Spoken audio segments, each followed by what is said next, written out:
Empat SMRC pasangan Pramono Rano unggul atas pasangan Ridwan Kamil Suswono dan juga pasangan Dharma Kun. Faktor apa yang membuat pasangan yang diusung PDIP ini unggul dihitung cepat Pilkada Jakarta? Kita akan membahasnya bersama dengan peneliti dari SMRC, Mas Saidiman Ahmad. Selamat malam, terima kasih sudah bersama kami di Suara Unggul Kompas TV. Ini saat ini suaranya unggul di pasangan calon nomor urut 3. Yap. Apa yang menurut Anda dari lembaga survei Anda membuat paslon ini unggul sementara? Saya kira ada banyak faktor ya.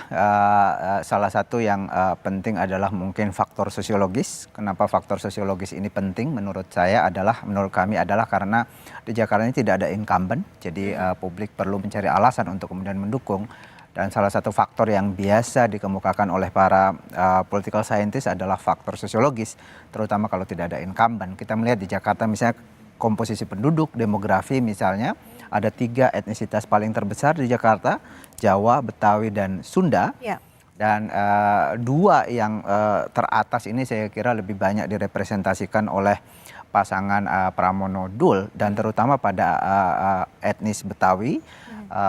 Bang Dul ini benar-benar mampu merepresentasikan etnisitas ini sehingga kita lihat terjadi perubahan misalnya komposisi di Jakarta, wilayah-wilayah yang sebelumnya mungkin bukan basisnya PDI Perjuangan itu kemudian juga berhasil diraih oleh pasangan ini. Kemudian faktor kedua saya kira juga ada faktor endorsement dari tokoh terutama tokoh yang paling populer di Jakarta yaitu Anies Baswedan.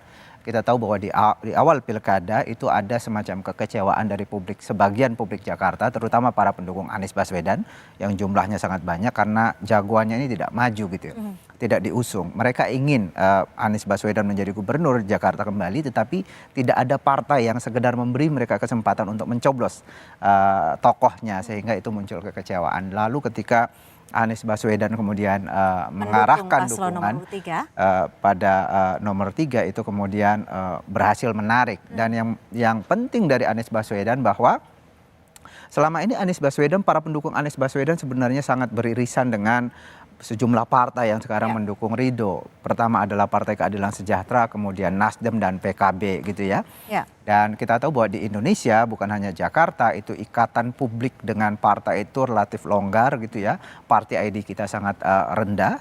Yang paling utama adalah tokoh. Sehingga ketika tokoh seperti Anies Baswedan itu menentukan pilihan, ini bisa menggerus suara partai. Walaupun partai elit partainya mendukung Ridho, tetapi itu berhasil diambil oleh sebagiannya oleh Pramono Anung yang didukung Anies. Salah satunya misalnya PKS, kita lihat di dalam survei, bahkan di dalam exit poll yang kami lakukan pagi ini, suara PKS yang biasanya solid ini adalah partai kader, tapi di Jakarta terpecah gitu ya, sebagian ke Ridho, sebagian lagi diambil. Prosentasenya terhitung tidak? Presentasinya ya 50-50 lah, itu yang terjadi. Nah, ketika ini terpecah, sementara basis pendukung dari partai-partai, katakanlah kelompok kebangsaan di Jakarta yang juga cukup besar, jangan lupa bahwa PDI Perjuangan juga relatif kuat di Jakarta ya. Sebelumnya itu pemenang pemilu, jadi itu solid. Kemudian kelompok minoritas juga solid ke Pramono Rano, tapi pada saat yang sama mereka berhasil melakukan penetrasi ke basis yang lain. Ini kalau dilihat dari data masuk sudah sebanyak 99,33% dan menunjukkan bahwa Pramono Rano memperoleh 50,95%. Tapi tetap